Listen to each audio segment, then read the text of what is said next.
Your required minimum distribution, RMD, is suspended for 2020. That is old news, but it creates a huge tax opportunity. I've got that coming up right now. My name is Mike Bernard. I am the host of the Wise Money Show. I'm also one of the certified financial planners and owners right here at Korhorn Financial Group. If you are new to this channel, hit that subscribe button, turn on notifications, and smash that thumbs up button. Every single business day, I'm providing a wise financial nugget that you need to apply in your financial life. So if that sounds helpful, hit that subscribe button. All right, so we know as part of the CARES Act, when this pandemic and economic crisis was at its height, at least thus far, Congress came out with the CARES Act and made all sorts of changes and basically said, if you currently would need to take a required minimum distribution from a tax-sheltered account, guess what? You don't need to do that this year. We're going to put that on hold. You don't need to do that. Sounds like a very odd thing that they would propose, but they didn't ask me, and that's fine. So you don't have to take your required minimum distribution this year. So should you do a Roth conversion? And more importantly, if you've watched this far and said, nope, RMD doesn't apply to me, this could apply to your parents, and having them take this wise tax planning strategy could help you significantly.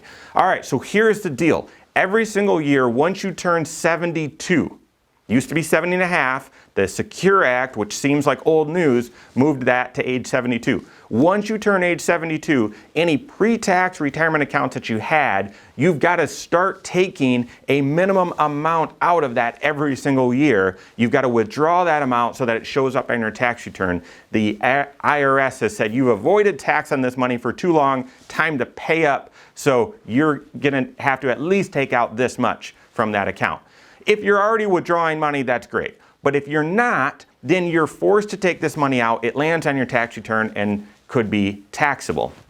Well, same thing applies if you inherited a pre-tax retirement account from someone that is not your spouse, and it's now in an inherited account. Even before you turn 72, you've got to start taking this required minimum distribution every single year so that money shows up on your tax return. So the good news the CARES Act said that is suspended for 2020. You don't have to do it. Does that mean you've got to do double of it in 2021? No. It just is suspended. It's like it doesn't exist in 2020, and it will restart in 2021.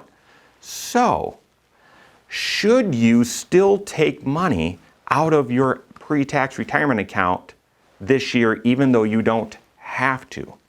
Well, if you're 72 or older, your pre-tax retirement account, anytime you draw money out of it, you're going to have to include on your tax return.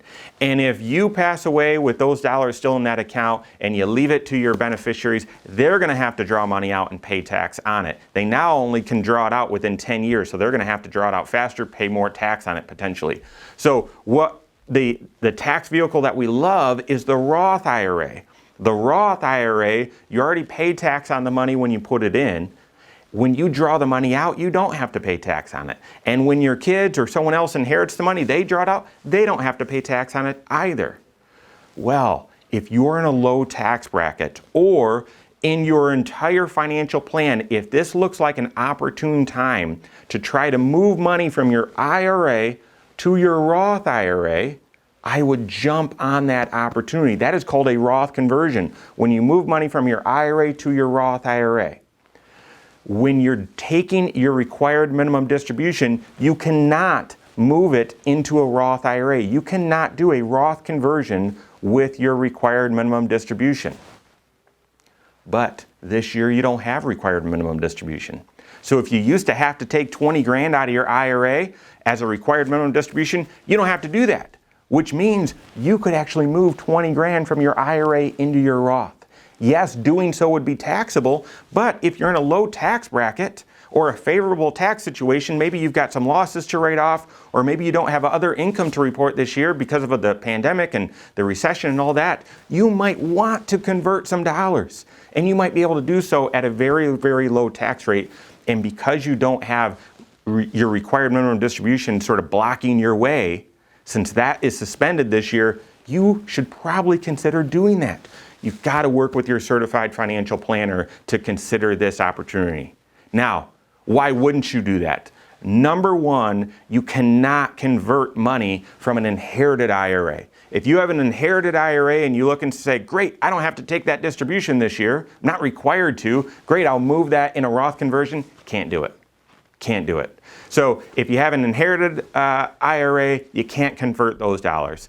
And then second, if you're already living, if you're making withdrawals from your IRA already and you need to live on that money, then you're probably not in a uniquely lower tax situation. This suspension of RMD for this year really has no bearing on you, and therefore doing a Roth conversion may not make sense. But still, I'd evaluate it. Work with your certified financial planner who does tax planning. Your certified financial planner should just not talk about investments. Yes, they should be an expert in investments and be able to provide tons of value there.